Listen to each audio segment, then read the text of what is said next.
Hey, can you hear me? Look, check it out. Ignite Her has launched. It is 2025. I'm just picking up clothes from one of my friends who had some extra clothes to help out the Ignite Her program. If you have any gently worn business attire, clothes for women who are out here doing the work but maybe do not have the clothing that they need to get the job done, we need your old clothes. Hit me up in my inbox or through House of Peach. The program is called Ignite Her, where we provide clothing to women who may be transitioning from one job to the next and maybe don't have the means to buy clothes.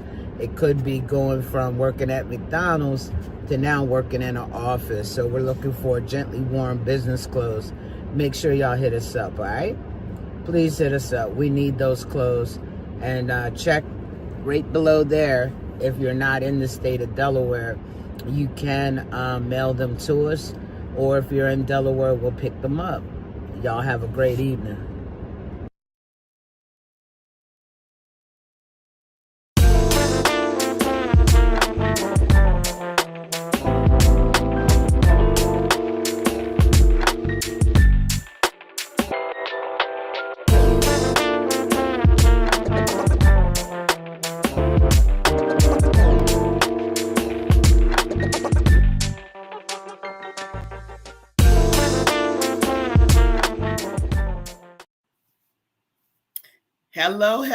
Hello, y'all. Guess what? It's Monday. And what does that mean? That means that it's time for the Boss Ladies Lounge.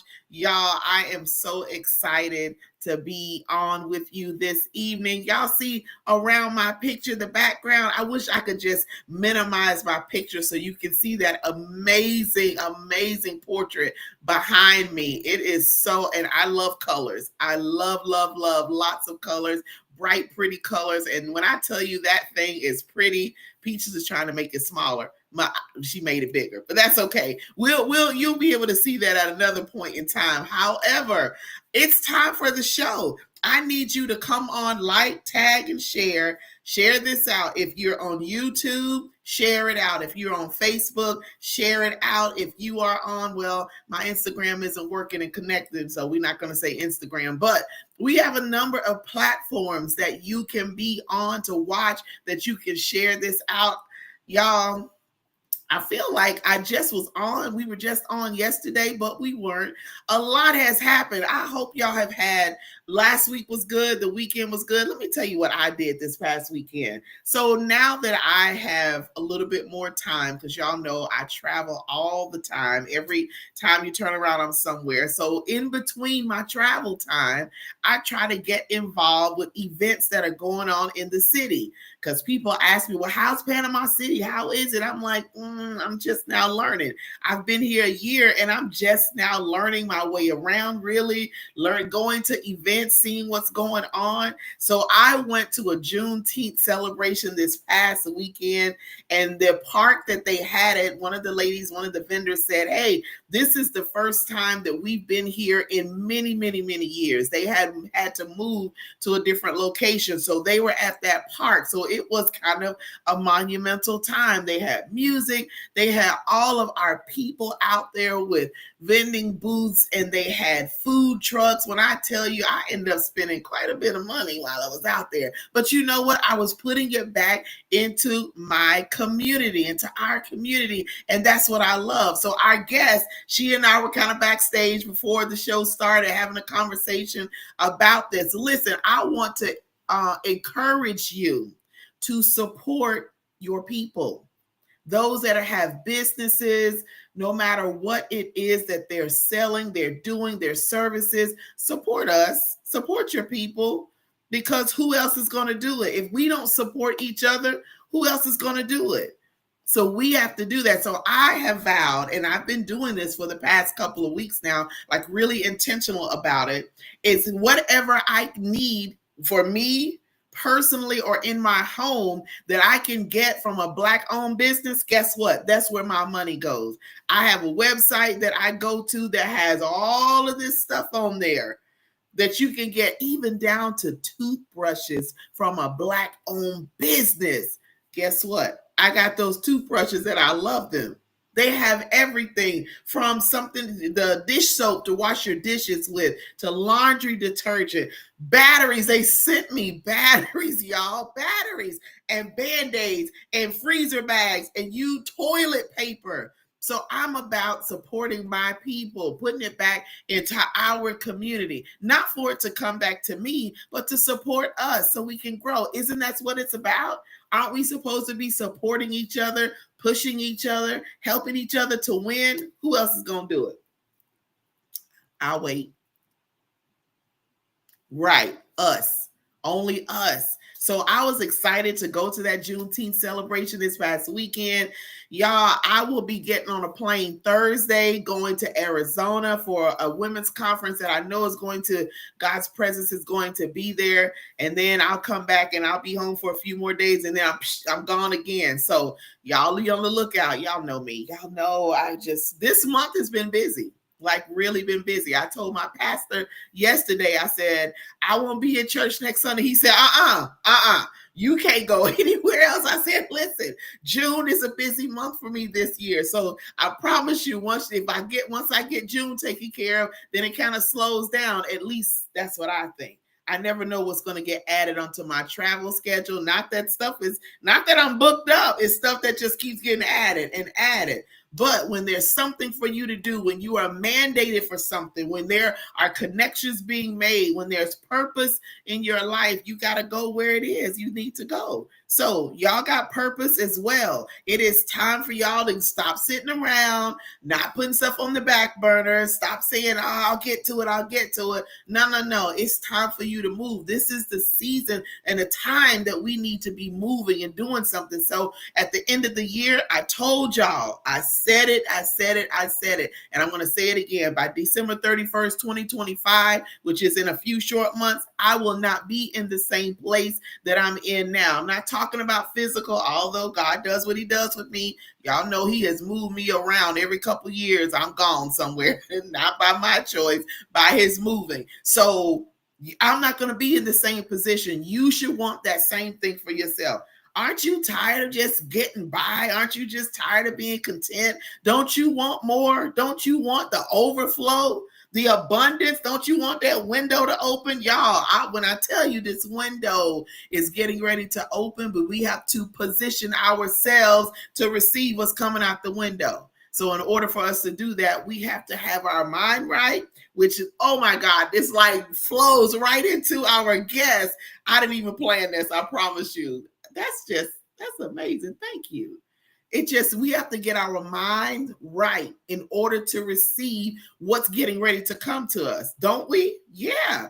Because if you have a negative mindset, if you don't think you're not going to do it, if you don't have the drive and the motivation to do it, guess what? You're going to either one or two things. You're either going to delay it or it's going to be dead in the water, which means it ain't going to happen. So, hey, Abundance, I see you.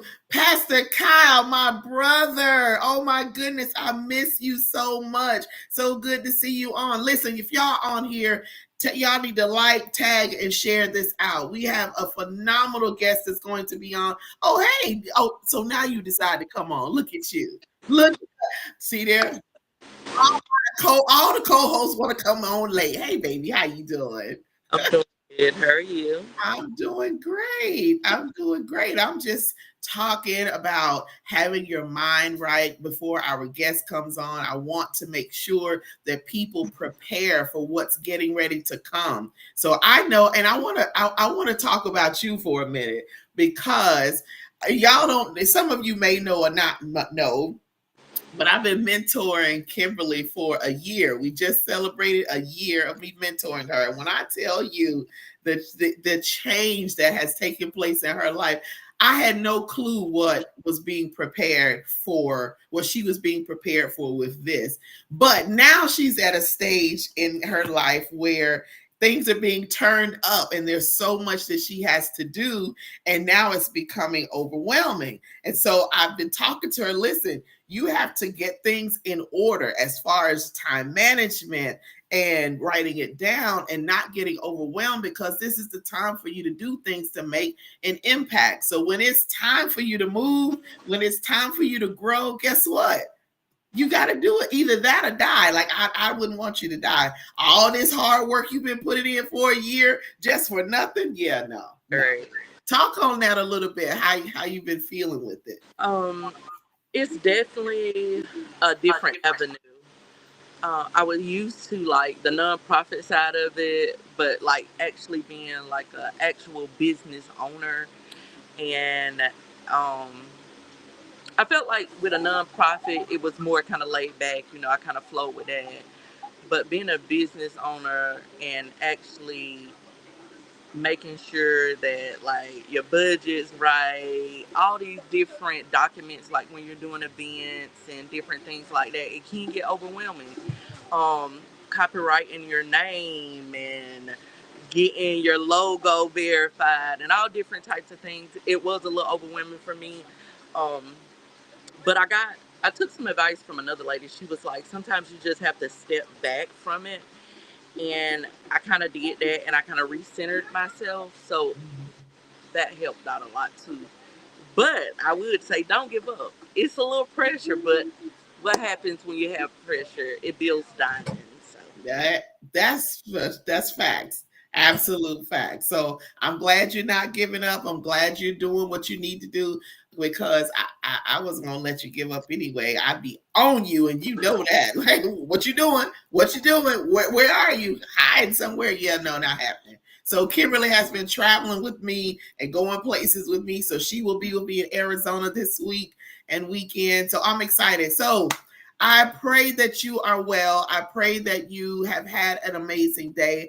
I hope you are ready for today's show. We have a guest that I cannot wait to have a conversation with, because we talked a little bit before we came on and she rang all my bells, and we were talking and the producer was like, y'all ready? Oh yeah, let me say this one last thing and then we're going to get on there. So I know we are going to have a good conversation. If you want to have someone that can talk to you about self-help, someone to touch on things about grant writing or getting you in contact or leading you in the right direction for grants.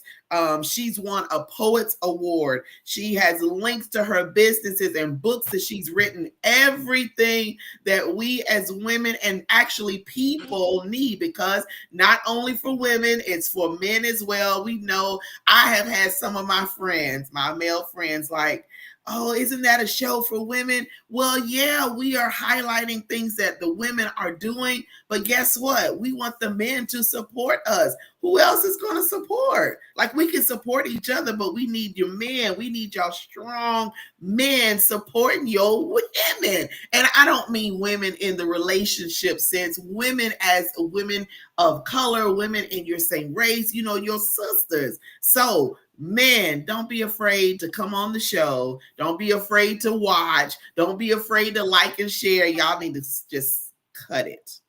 Just cut it. Okay. It is not all about that. We've expanded, we have enlarged, and we have increased. Right. So we want that. So our guest, Miss Kira Savvy, is going to come on. Like I said, she's a self-help author. She has won a Poets Award. She has grant networking capability. and she has going to give us information on her product so that we can support her, and we're going to support her, right? Yes, I'm telling you. I'm not asking, I'm telling you. You're going to support her. So without further ado, we're going to bring on Miss Kira, and we're going to have a conversation on today.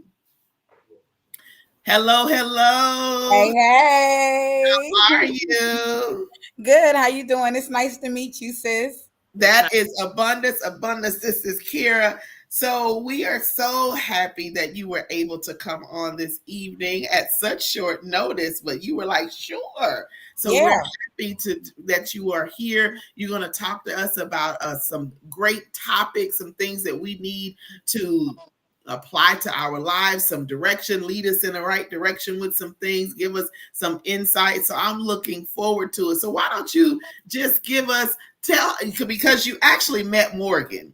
And so how did you meet Morgan? How did that come about? Now, I actually met Morgan on Facebook, but I did not know that she was friends of a mutual friend. So, and I found that out later at the FPI network event that I actually invited her to. So I was just reaching out to different folks in our community in Wilmington and Delaware, different Black women entrepreneurs that I knew might have been interested, and I ran into Morgan. But when I met her, this is what I love about the connections that I make. It's like me and sis like already knew each other for real. And that's a part of her energy too, you know. Yes. And being attracted to light attracts light. And that's how I am, and that's who I am. And when she told me she had a podcast, I was like, yeah, I used to have a podcast 3 years ago. I used to host my own show. And the one thing I was missing was that support and was that community in that network. So when I see another woman, a Black woman doing it, I'm all for it. I was like, listen, let me get myself together Monday. Let me run all my errands and come sit on this couch. Right. And do what I need to do. So y'all giving me a moment that I am incredibly thankful for. So thank you for having me. That is awesome. So let's just jump right in. So I don't have any scripted questions or anything. I'm just kind of going watch how it leads. But I do want to ask you about your self-help book. So what's the title? And how many of them do you have in the titles? So I published 2 books. Okay. The second one is a self-help book, and it's a 36-day guided personal journal with writing prompts that also precedes my poetry. I have it here. And it's called A Compilation of Complications with No Explanations, a guided journaling experience. So it's basically filled with 36 days. Each day has a different writing prompt. And the poem basically just highlights what the question is that follows. This book came out of a moment of grief. I wrote this in 2023 after losing my mother and my brother about 6 weeks apart. And the best thing for me to always do, my greatest form of expression has always been writing. So I started journaling, and I'm asking myself these questions. And as I'm asking myself these questions, I always want to be able to use what I do to help other people, because I feel like my experiences, and I've had a lot of hard ones, have not been for nothing. Like, God has given me the ability to survive and get through a lot of things so that I can show other people who look just like me what it means to come out of it. And that's where the writing prompts came from. The poetry was already there. So I basically just put more conducive thoughts together that were in alignment with mental health and self-help and self-awareness. The title of the book actually started out as a poem. And I could not write. I was sitting with my mom one day, and it's also a homage to her as well, because she supported me in everything that I did. And I told her I was having trouble writing. She was like, well, you know what I always tell you, look at what you got. Use what you got to get what you want. And I'm like, you ain't always mean it that way.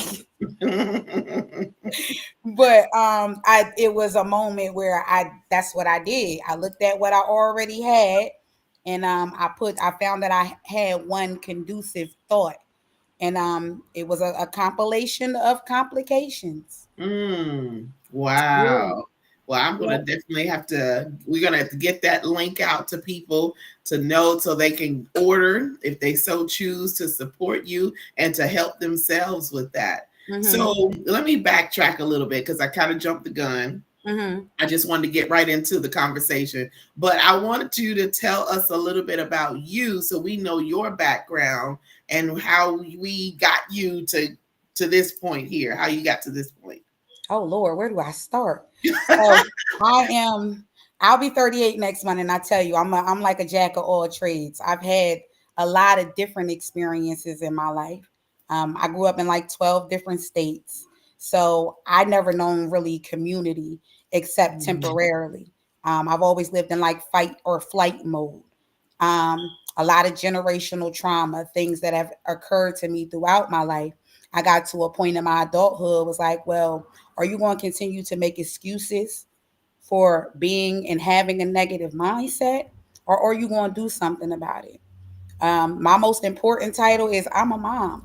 I have an 18-year-old son, just graduated high school, and I have a 10-year-old daughter. And their lives have made me a better person. Mhm. I had to grow with each of them. I had to identify and challenge myself in a different way. I always say I need to be the woman that my son would eventually want to have in his life. And I need to be the woman that my daughter would eventually want to be. So that Mhm. really made me think about the type of person that I was. I always had a very detrimental mindset, the very negative outlook on life. There were times where I would appear, to be happy go lucky. And I became a master masker, I would call myself, because that's not always how I felt. My vulnerability is my superpower. Mhm. And it's become that because I've been able to be honest with myself. From a professional standpoint, which ties a lot into my personal, I am a support strategist and a mindset mentor. What that means is that I help people and encourage people to live their dreams.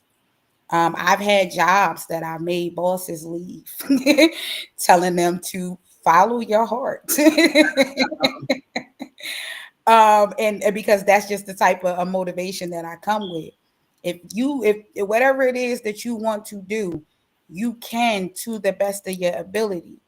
I have lived through the experience of knowing that your mind literally determines your reality, the energy that you carry within yourself, your Right. outlook on life, how you view your perspective of the world. What you putting Mhm. out is what you get back. Right. And when you face difficulties and challenges, it determines who you are in those moments. What you going to do about them? How you going to get up from them? Right. Right. And I had to learn how to do that. I watch resiliency. My mother was a very resilient woman, down to the core. She was also full of love. So I grew up with an example of really knowing and understanding what that means to dust yourself off and try again. Right. Um, it's also made me hard, and I had to learn how to be softer and kinder to myself Mm. before I could do it for anybody else. Right. And that was one of the things I really was appreciative of being able to talk about with men, because men take one look at this cover and see a spilt nail polish and think that this is a book for women. It's not. This is universal. You get what I'm Mm. saying? Because there's questions in here that everybody needs to answer. Like writing a letter to yourself at any age that you felt was like a hard time in your life. Mhm. Like talking to that little girl or that teenage girl or that 5-year-old or even that 23-year-old and you're 32. I've written that letter to myself. I wrote a Yeah. letter to myself from 10 years ago, just telling her, I'm sorry for not seeing you sooner. Mm. I'm Wow. sorry for not knowing you sooner. I'm sorry that it even took for you to have a daughter, for you to want to see yourself, to love yourself more, so you can Mm. teach her how to love herself, you know? And who don't need that? Right. Absolutely. You know, we Right. all do. One of the things you would, I'm just sitting here like all firing off, all in my head. But one thing that you said a lot to unpack, but this one is just stuck with me, is about being vulnerable. Mm-hmm. And I did not do that for a long time, for years, not Mm-hmm. being vulnerable because it put me in a place of fear that I was exposed and someone was going to hurt me and it was going to be something else. And so, even as I started going through therapy, and I had to start, there's layers and layers that have to come off. And still, I had my vulnerable moments, but it made me feel so exposed, like so out there. But Mm-hmm. now I'm at a place where I'm even speaking those things that are those residual pieces or parts that's still there. I can openly say, you know what? I have a problem with this. This is still lingering. I need to do something about that.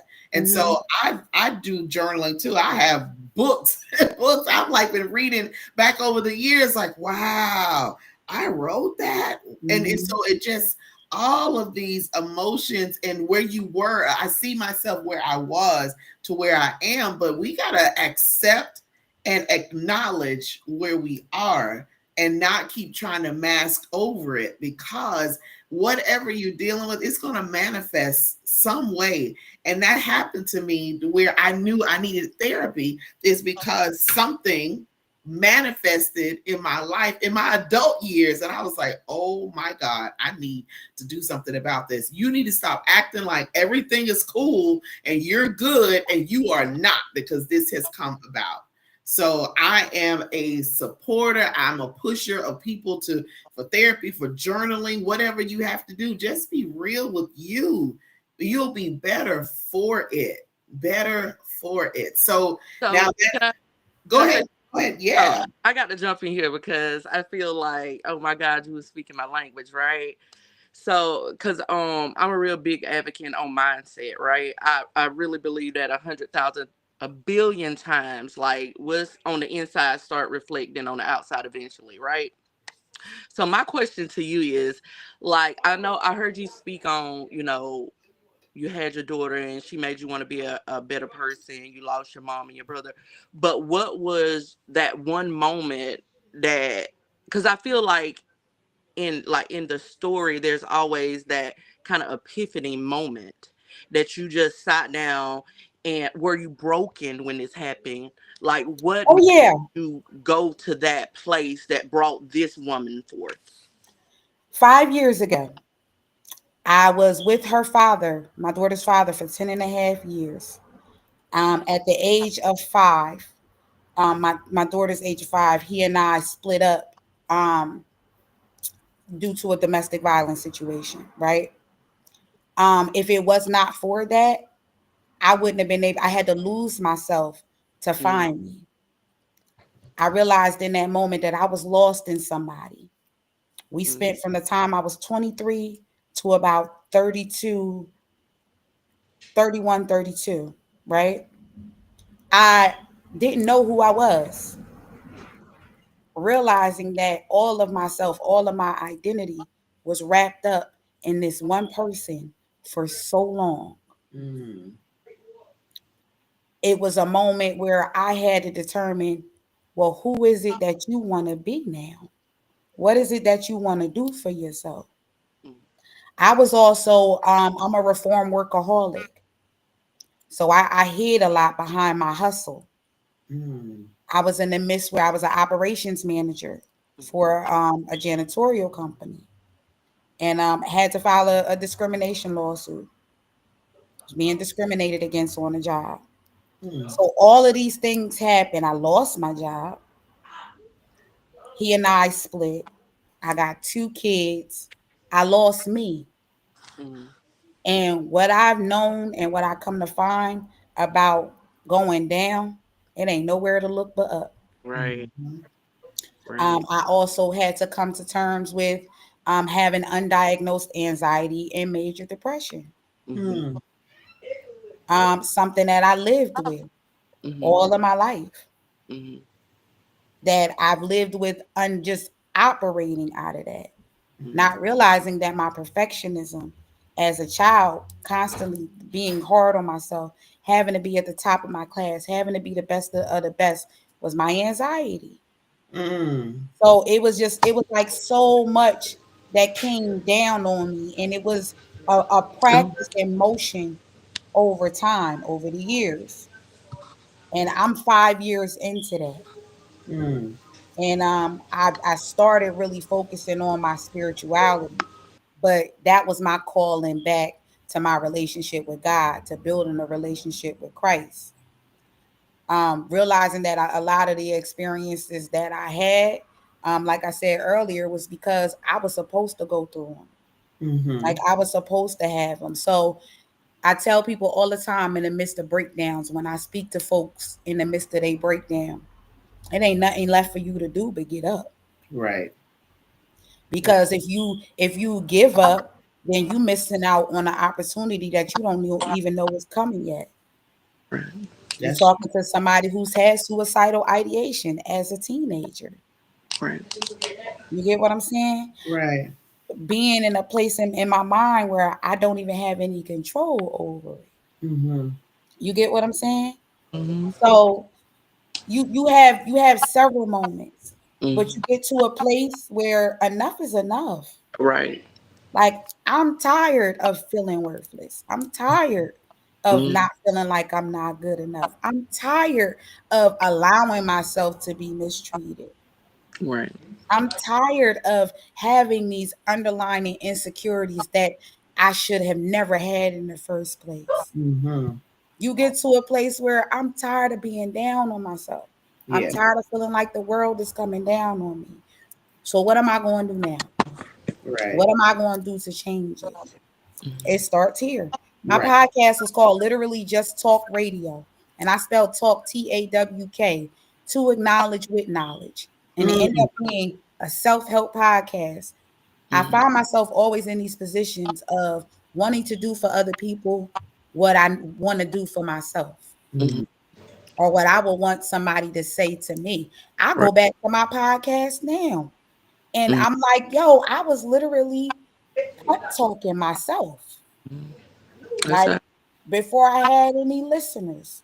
Like, Mm. I go back and listen to some of the situations that I was speaking on, and what I was going back in that time and recalling where I was at in my life in that time. It was like, yo, I was actually speaking to my future self. Wow. Like, I, I sit and hear my own voice, like, yo, this is crazy, because I actually needed to hear this right now. mm. How does that make you feel to go back and listen to those previous shows and hear that? Like a time traveler for real. Like, grateful, Uh-huh. because my show wasn't that popular. It didn't get a lot of traction. Mm. But I tell you what did happen in that time. I taught myself about how to create an LLC. I taught myself how to build a website. I taught myself audio production and visual production, and putting together social media promotion, and doing all these things that I'm using now at Mm. expert level because I taught myself. Right. Mm-hmm. It's never for nothing. Okay. Clock that. Yeah, clock the T, clock the T. Like, it's never for nothing. I tell people that all the time about going through and enduring hard life situations. Baby, it might feel like the worst of the worst. And you're talking to somebody that I've been through the worst of the worst. It feel like it in that moment. But I guarantee you, if you learn from it, if you look at it and say, how am I going to grow from this? How am I going to be a better person to myself? So I know how to encounter this when I encounter it again. I know what not to do. Right. My greatest lessons came from my mistakes, and I don't even call them mistakes, I call them lessons, Mm. Mm-hmm. because it was supposed to happen that way. Yeah. That's right. It was supposed to come about that way. But yeah, I told you, since I'm long winded, I keep going. That's It's okay. okay. I Yeah. just the reason I asked the question is because usually we have that moment. I'm Mm-hmm. sure April done had it. I know I have had that moment where I was like, okay, something has got to change. So, but listening to you, I promise, it's like a reflection of myself. Like I'm listening to you, and I'm like, do I know this lady? Has she heard my story? Yeah. Well, that and that's one of the things I can go back to about being vulnerable. I wanted to go back to what Erica was saying about um like hiding, right? Because we was raised like that. You don't tell a family business. You don't Mm, have everybody all in your business. And my stepfather was on the run. The reason why we moved around so much, so we had to hide.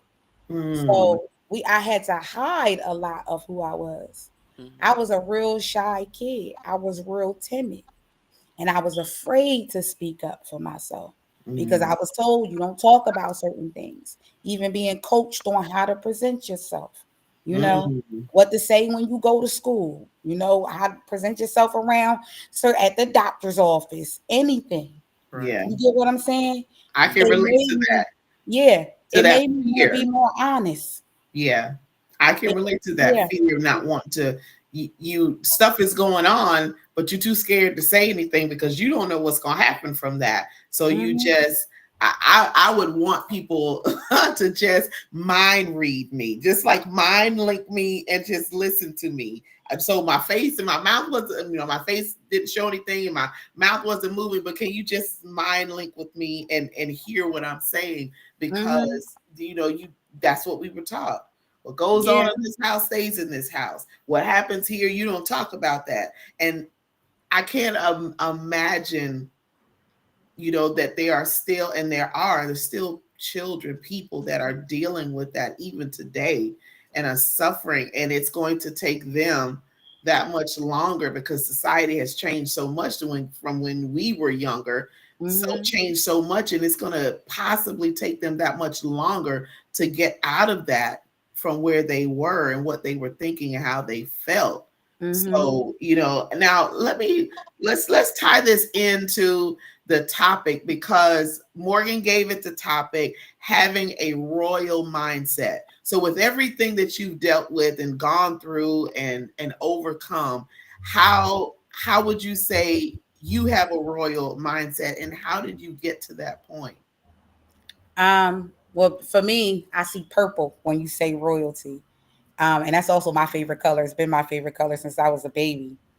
But um, I would say really owning and being authentic to who I know I truly am. Mm, Um, Embracing self discovery, embracing growth.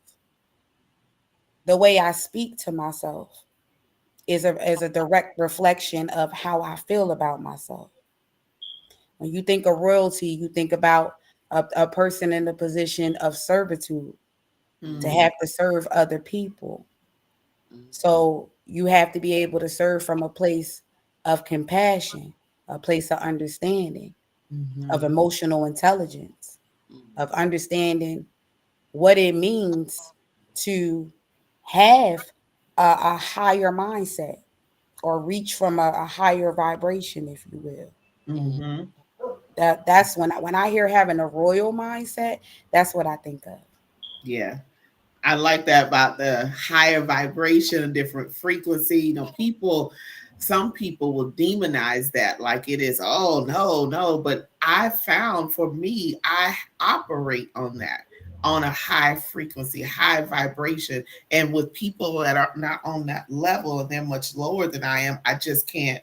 I can't. It's tones, certain tones that I can't even listen to because it Hmm. puts me in a different space that I don't like. So even when I listen to someone talk, if their voice, something in their pitch, their tone of their voice, I just like tune out Hmm. because I cannot. And it's not that they're not saying good, possibly giving some good information. It's just that what you have coming out of your body, I can't hear it. Yeah. I cannot receive that because it just does something to me. And people have to understand, you got to pay attention to what you to have that mindset. You got to be on a different level. And I'm not saying being on a level where you are looking down on people and Hmm. you making it seem like you're better than them. You have to think more of yourself. Mm-hmm. You have to know that you are worth more than whatever someone's saying or what you may have thought in the past or your mistakes, because our mistakes are lessons. They're not mistakes, they're lessons. And like you said, you had to go through those things. We had to. At any given time, God could have stopped whatever we were going through, but He allowed it for a reason. Everything that we face, He allows it for a reason. And people think, why is God doing this to me? Well, you need to take a step back and see, what is it He's trying to build in you? What kind of mindset is He trying to change or bring out in you by allowing you to go through these things? Or are you just going to focus on what you're going through and think this is an attack on you? No, don't look at it that way. So I abundance, your thoughts on a royal mindset.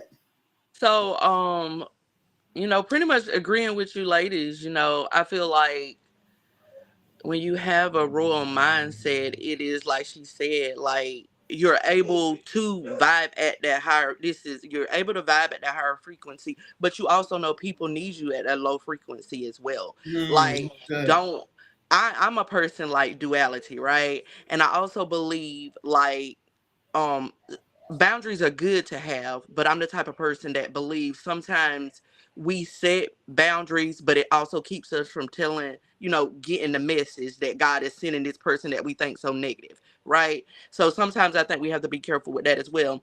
So a royal mindset, I would definitely say, don't sit too high or don't vibe too high and forget about that lower frequency, because sometimes the duality of everything, you need that as well.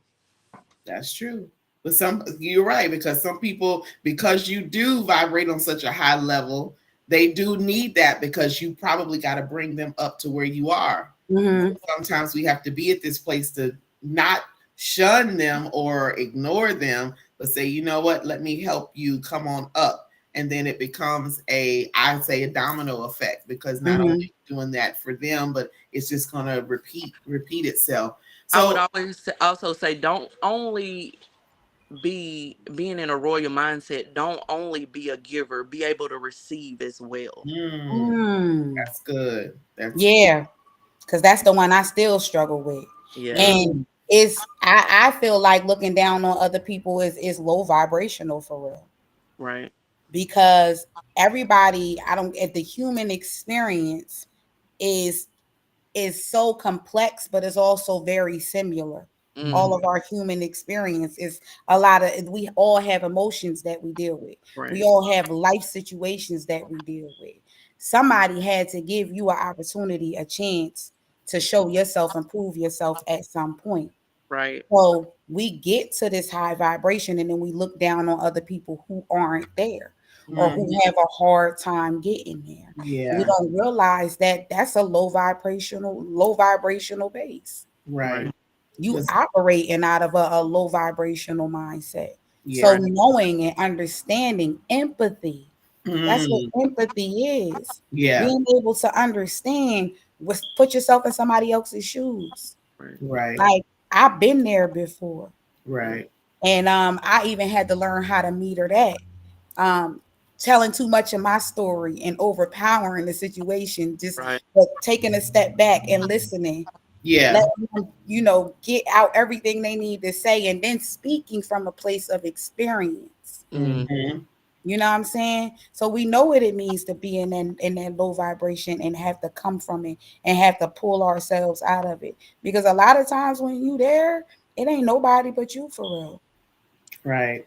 I like what you So said when you said we share the same experiences. And yeah. I feel that to be so true, because even though your experience is different from mine, they are so similar, right? Mm-hmm.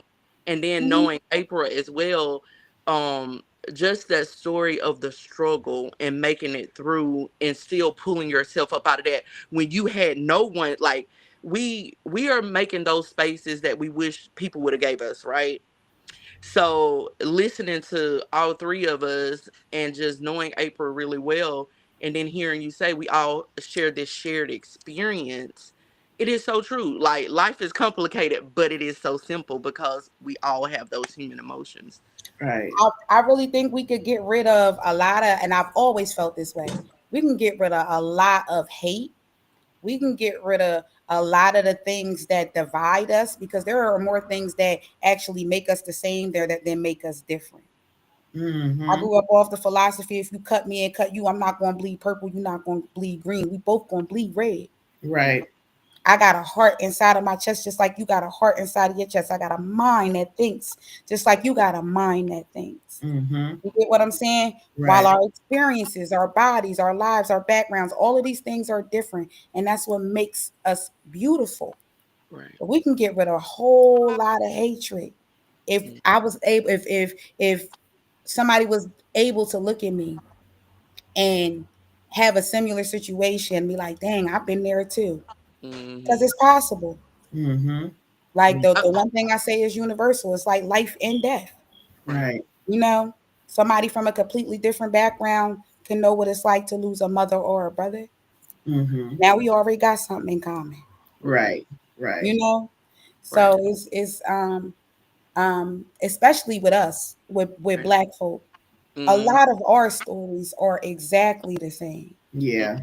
You know, and if we create more spaces to understand each other, not trauma bond, but to Right. understand each other, to understand each other's experiences, we can help each other a whole lot more. We can Right. help each other a lot more than what we do. right. Right. And like we had mentioned before we started, to stop gatekeeping. Like Mm-hmm. we all gotta win. Mhm. We Right. all need to win. We all trying to be better people. We trying Right. to take care of our families, Mm, especially with the things that we have lived through and are currently living through. Like it's wild. Mm-hmm. exactly. Like why can't we learn how to be there for each other? Right. Um, especially with our men. Our men have it hard. They They do. do. They do. They Like do.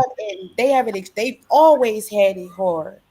And because women deal with so much, we have a tendency to take away from that experience. Mm-hmm. Like I grew up seeing that. I had two, Father's Day just passed, and I was thinking about my dads, my stepfather and my biological father.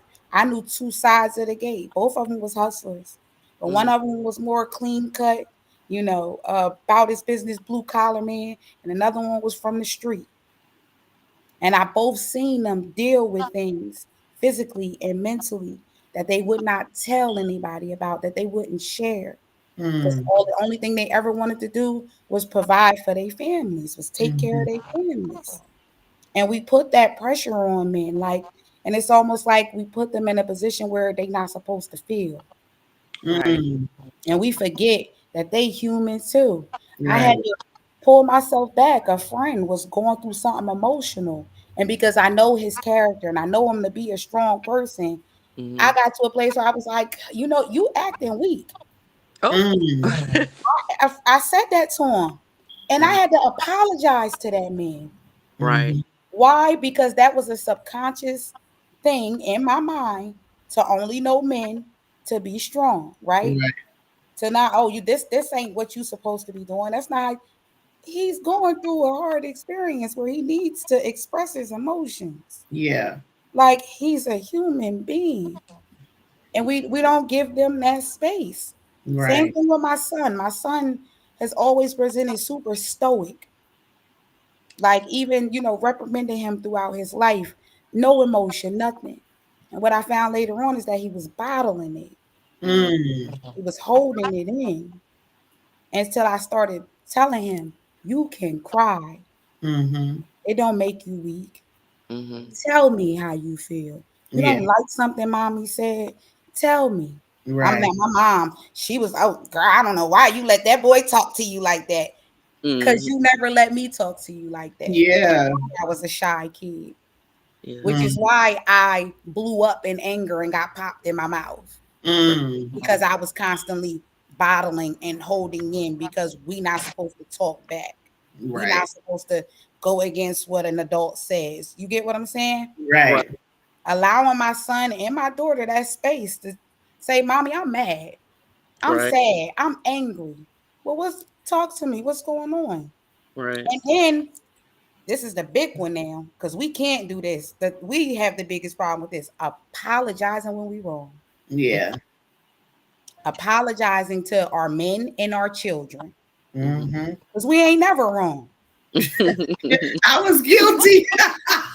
I was guilty, and I had to go back and do that to my kids. Like, oh my, Mm-hmm. when we had a conversation, and I was sitting there like, oh my God, I felt like such a horrible person. Like, oh my Mm-hmm. God. But when I did that, and so now the relationship I have with my kids is like amazing. I wouldn't trade it for anything, and they recognize how hard I worked and all of that. But still, even in the midst of that, doesn't mean I didn't say things all right all the time. But we're not too big for that. But that programming with the men, we are programmed. Mm-hmm. No, oh, you're supposed to be strong. You're supposed to be tough. You're supposed to be able to handle it. And then these men out here like committing suicide and doing crazy stuff because they're not allowed to do that. So I Yeah. know I won't be doing that at I'm, all. My son, I'm I saw him really break down and cry when I left New Jersey and moved to Texas. And up until that point, I had never really seen my son. I mean, I've seen him shed tears, but when I tell you the sound that was coming out of him when he was just so heartbroken that I was leaving, like I have never heard that. And when I tell you, I hollered and cried like I was being tortured because I just could not believe that. But he felt safe enough around me and his siblings to do that, to show his emotion. And oh my goodness, it was something, definitely something. Let's shift into your poetry. So when did you start writing poetry? What led you to that? Was it any special event, or have you always been writing poetry? I've always loved to write. Like ever since I was a little girl, I used to write.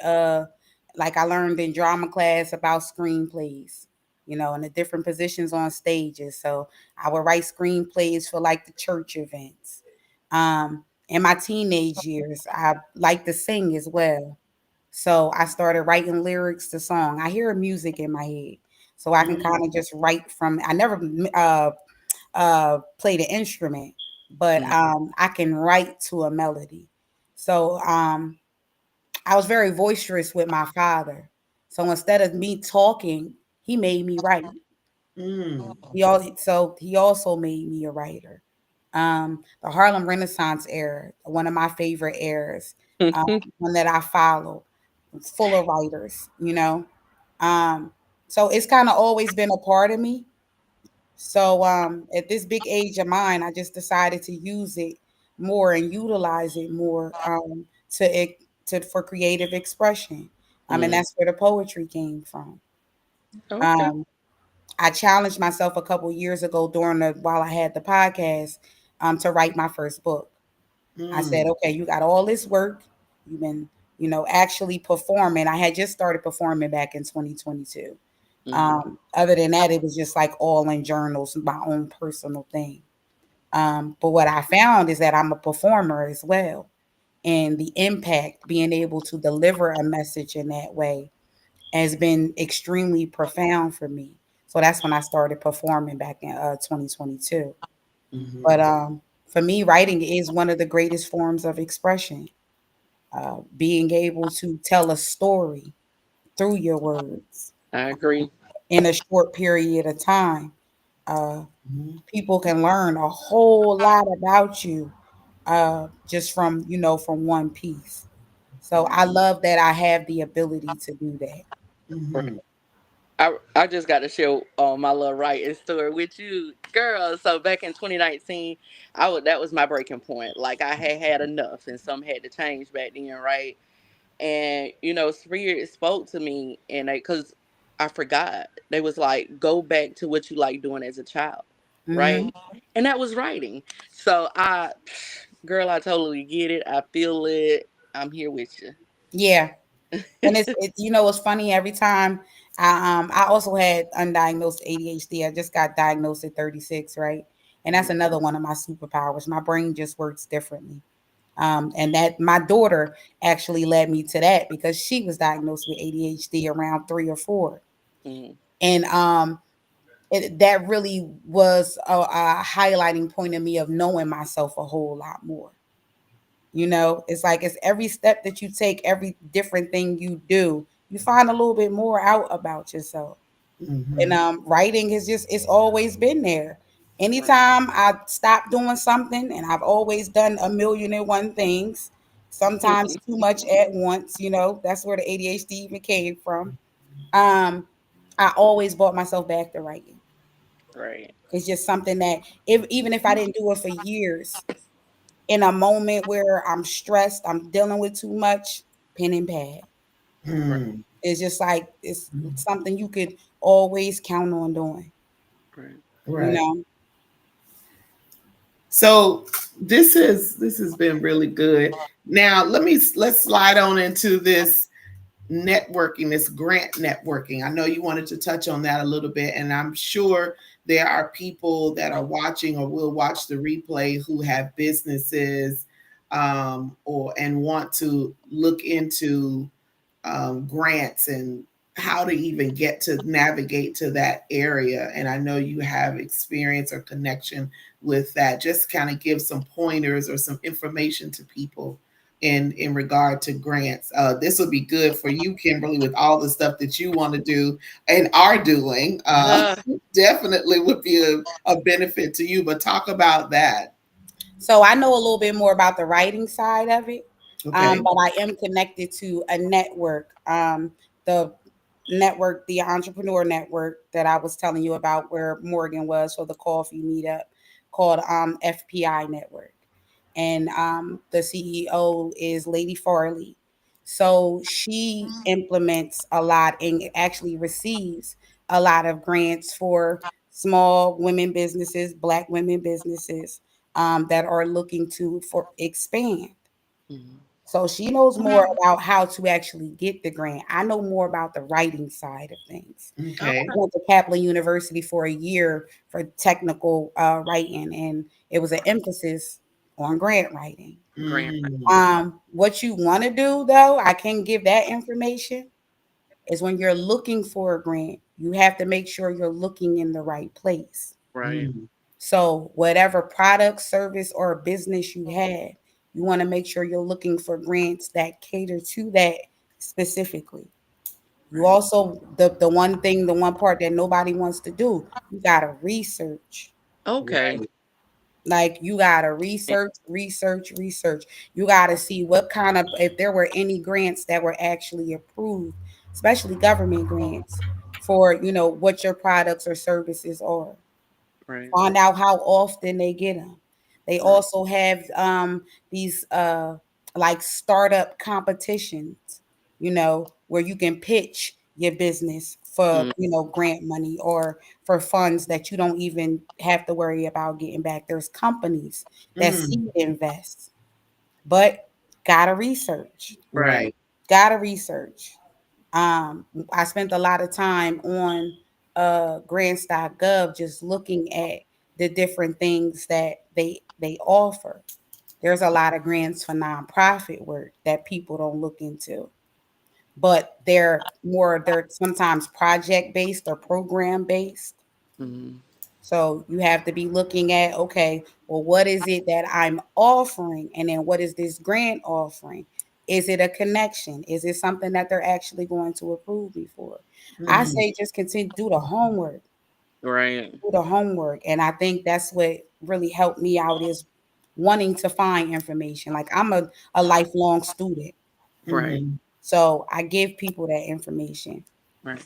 Well, Yeah. ladies, I got to go. It was very nice meeting you. I'm definitely Nice going to click meeting on your you. profile to Yes. meet you. Yes, Um, and there's a lot of information about the FPI network. And listen, we are yeah, expanding, we are growing. Sis, tap in. I am tapped in. Hmm. Bye, y'all. All right, take So care. the FBI network, is there a Facebook page or a website that people can go to check There, it out? there is. So on Facebook, it's you can look up either a BK Farley, which is the CEO, or FPI Network LLC.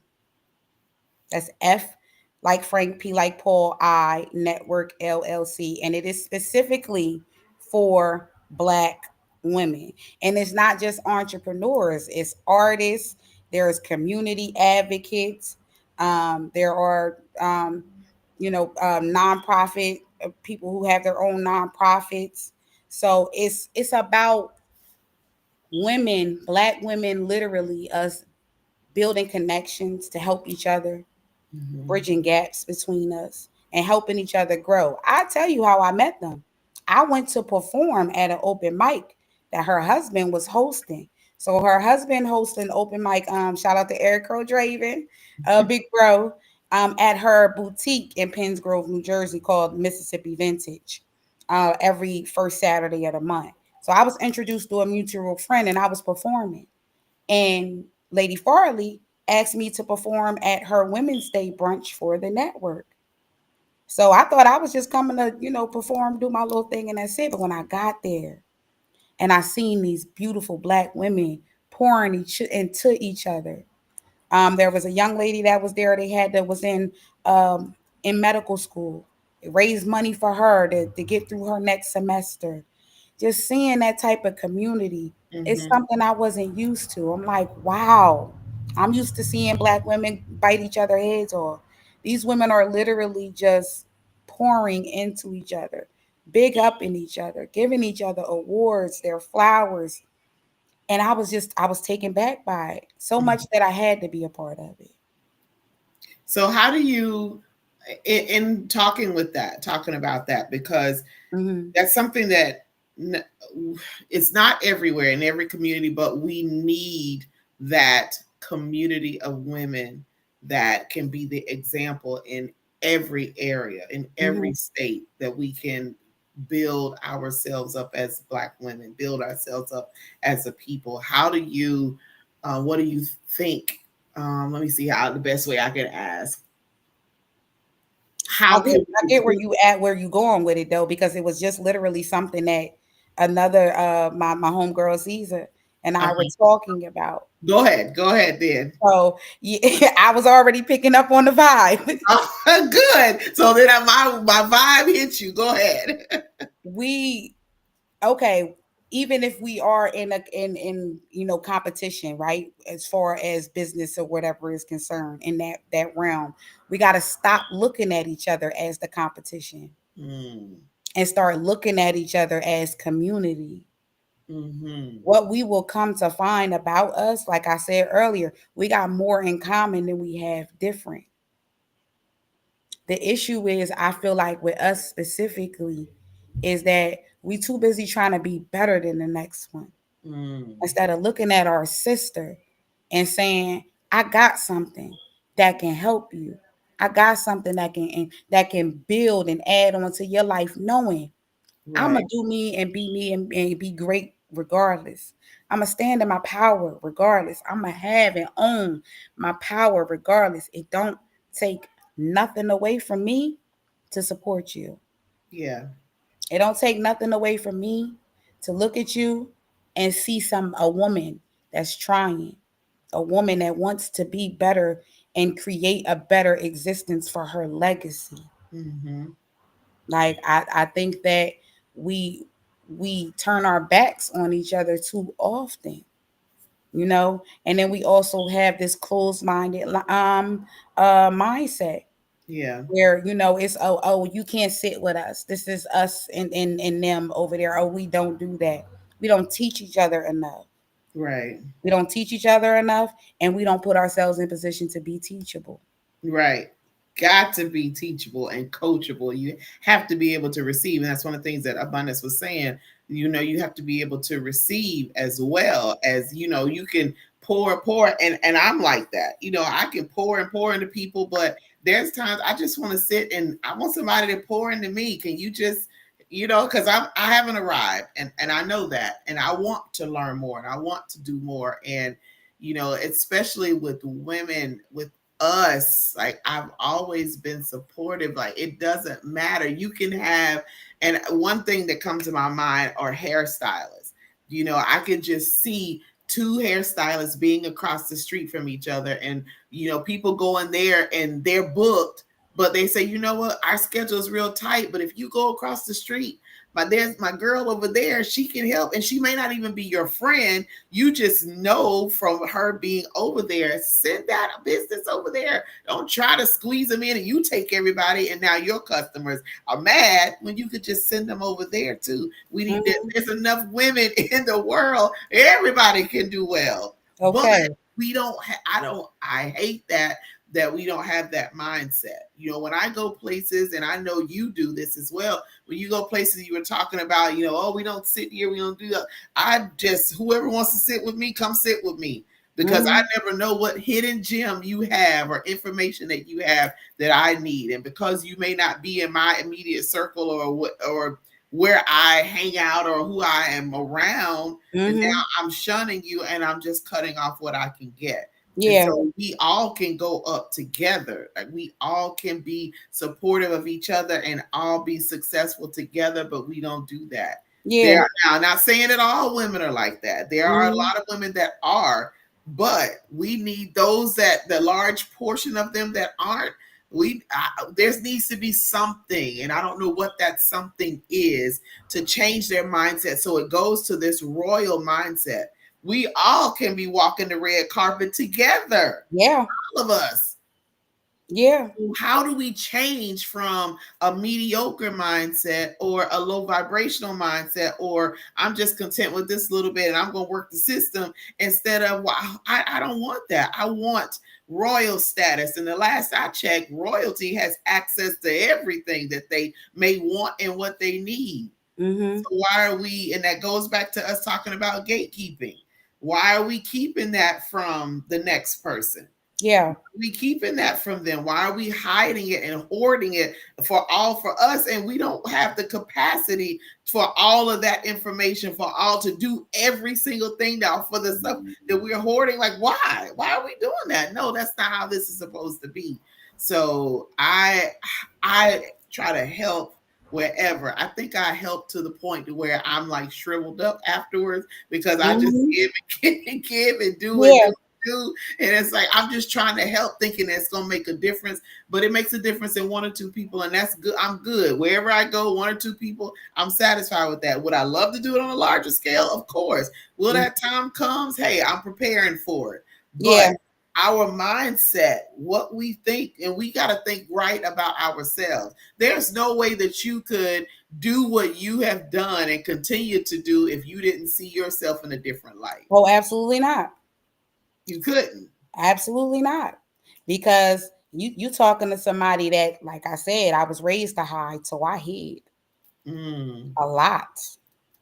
I allowed myself to be small in spaces where I should have been speaking. Well, I should have been saying, because I had something to offer to that room, to that space. Yeah. You know? We are so similar. Yeah. And then being a giver is so funny. You'll find those commonalities of, I don't care if I'll reach 1 or 2 people. I said that about this book. I said, Lord, if I help 1 person, I'm doing something right. Right. If I reach 1, and if that person reach somebody else, then that means I reached 2 people. Yeah, absolutely. You know, and givers, we can speak to that. We have to think about how we think. I watched my mother, who was a giver all her life, gave to her last day. Heart of gold and huge, huger than both of my hands. You know, give of herself so much that she neglected herself, that she forgot about herself. If we want to have the capacity to continue to fulfill giving, then we got to give back to us. And a lot of times we give of ourselves so much because we're not used to anybody doing it for us. And all it really is a call for us to want to take care of ourselves. Because we do for other people what we wish somebody would do for us. Self-care is so important, because I was that person. Like, I did for everybody else. I gave to everyone else, and I neglected me. Some stuff that I may have wanted to do, I shrugged it off, because as long as everybody else is good, I'm okay. But now I'm a tad bit selfish now because I'm Mhm. going to think about what I like, what I want to do. So things that I wouldn't normally or regularly have done for myself, I do that. Even Mhm. now, I have, and and you can probably attest to this, being in a place of peace. Whereas you were in turmoil before and so much going through your head and so much going on in your life, and it was just constantly chaotic, and then Mhm. your emotions are up and down here and there, and it's like, whoa. So when I got into this place of peace, and it real peace, and it hasn't been, I'm not ashamed to say, it's probably been the last 3 weeks, 3 4 weeks, extreme peace, to where I can look at my phone if it's ringing, and I look at my phone, it's like, yeah, I don't feel like talking right now, so I'm not answering the Listen, phone. my D&D got settings, baby. I got specific times when Like, my wow, when my this, phone goes off, and oh yeah. girl, I called you. Oh, that's because it was on D&D. It's a timer set. So that, just being able to just sit in that. I came from church yesterday, and from, they had an event for the fathers afterwards, and I came, and the house completely quiet. I didn't turn, I had the TV on, and I was sitting on the sofa, and I'm like, I'm tired, I'm just going to relax. When I tell you, I muted the TV, and I was like, wow, this is amazing how this feels. And before I knew it, I was just like lulled right on to sleep. But it was Mhm. so peaceful, and not having the phone just jumping 24/7, and me just feeling like I need to answer and talk to people. It's like, yeah, no, I don't do that. I Yeah, don't. yeah. I obtain so much peace that I get tired when somebody want to argue or when they come with negative energy. I literally feel tired, like sleepy. Yeah, it's like, Like okay, I all am right. immediately exhausted because I don't have the energy. Yeah. My one of my favorite sayings about keeping a hold on to my peace, because I know I work at the tip of my capacity, right? Hmm. I used to work over that, literally hanging off the cliff by a pinky, still trying to get it, Wow. still trying to go, still trying to do, like you said, as long as everybody else is good, I'm happy. Yeah. When I'm not really.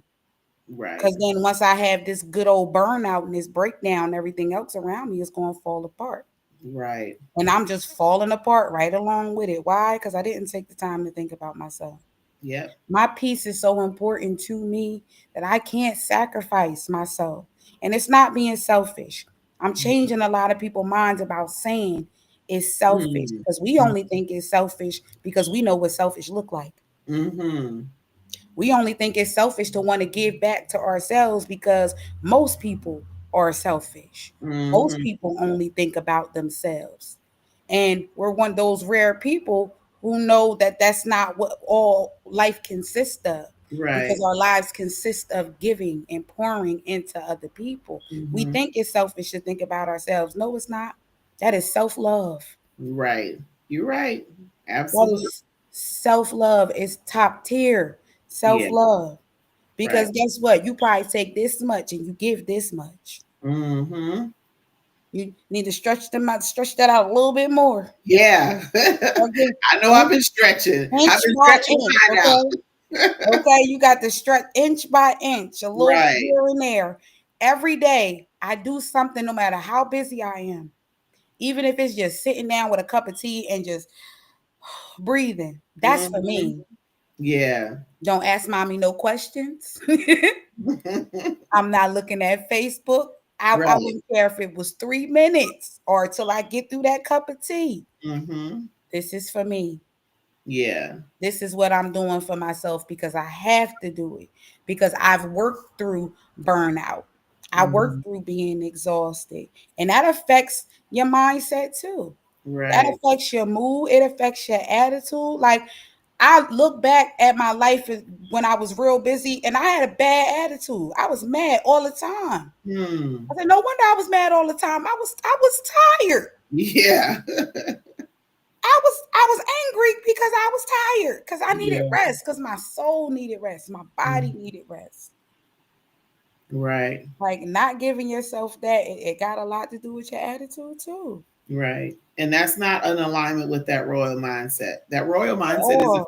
isn't only for other people, but it's for you as well. So if you Mm-hmm. don't give yourself the time and attention that you need for you, you're not thinking royal mindset. You're thinking poverty. You're thinking the lowest of the low.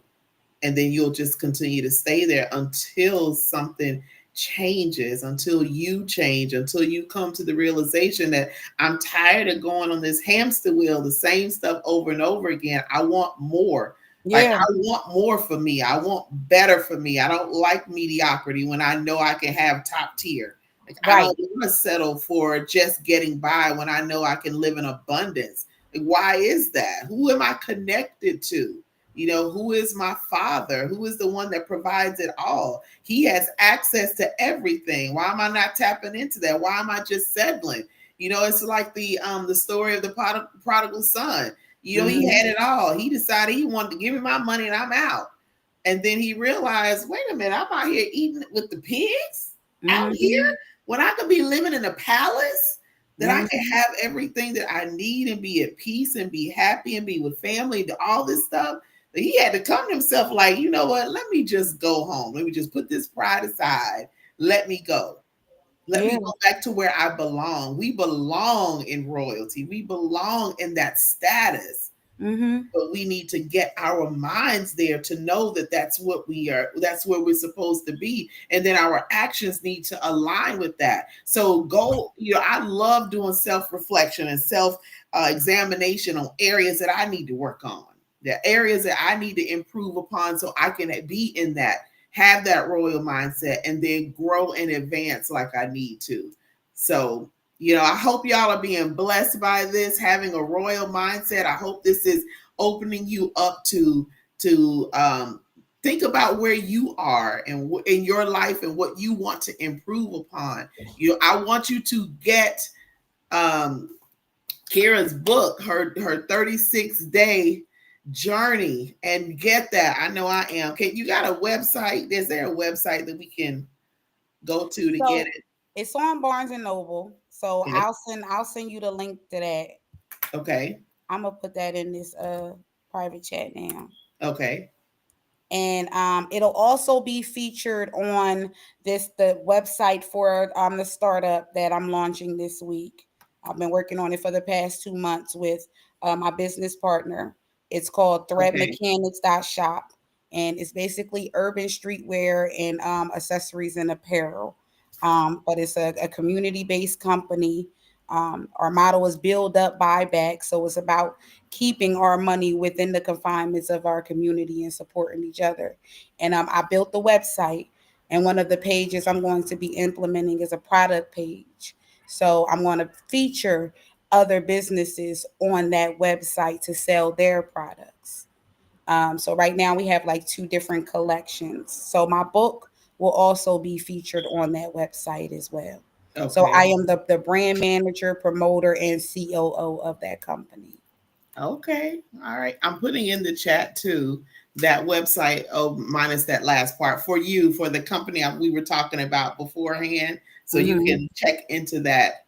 So, y'all, we are at the end. I didn't realize it had come to this time, but we're done. We are done for today. And I know that you were encouraged. This is what we do here in the Boss Ladies Lounge. We do a lot.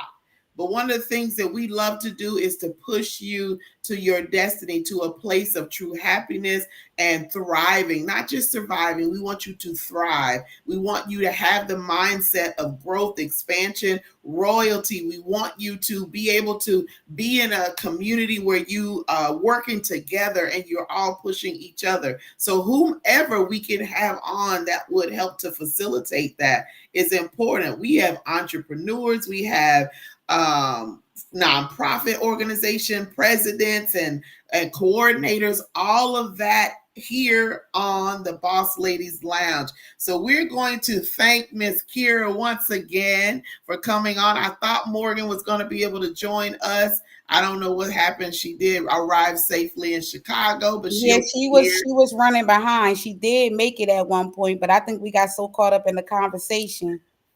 That she didn't get in, but Yeah, she'll but be here next week. She'll yeah, be here next week, and I won't be here next week because I'll be traveling back from Arizona. okay. However, we thank you so much for coming on. I enjoyed I'm having happy the I found conversation. y'all. Yes, like this, it Yes, was beautiful. we're going to stay in touch. We are. We never know what we're going to collab on. There's always something. Even though I'm in Florida, like I say, I travel all over. I have to say the world because I do go out of country some, but travel everywhere. So you never know when I want to be in that area. I did live in New Jersey for a while, for a few years, but I never did get to Delaware to meet Peach or Smack. And I met Morgan for the first time a year ago.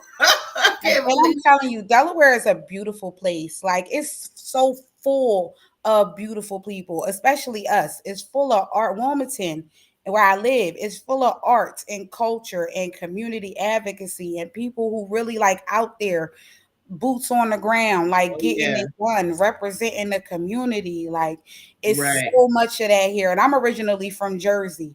I've been Okay. here. I've been here going on 19 years. My son turned 1 year. And Okay. that's what I've come to love about here. Like it's literally so community oriented. And I absolutely love that. So Yeah. yeah, come check me out. And the I food, will. restaurants, yeah, Top notch. top notch. And Okay. I like to eat, baby. I'm trying to watch it because it's I'm at the age where it doesn't go away. It just sticks with me. So I Listen, don't. this gonna be what it is. I'm Well, gonna eat. well, thank you so much for coming on. Y'all will be Thank you back for having again me. next Monday at the same time. If you or anyone that you know doing some great things that you want to highlight and you want them to have their time here on the show, reach out to us and let us know. We're not stingy. We have everybody on. We want to highlight and spotlight everybody that's doing some great things. And men, that's for y'all too. We can spotlight you too. Don't think it's just for the women. Even though it's the Boss Ladies Lounge, we can still have some boss men come in here as well. So until next Monday at the same time on all these platforms. Oh, let's not forget July 1st, we will be launching our app. I can't wait for the app to come out with all of this important information, everything that we do here with the House of Peach, which is the umbrella company and Peach Entertainment. We love Smack and Peach and what they're doing.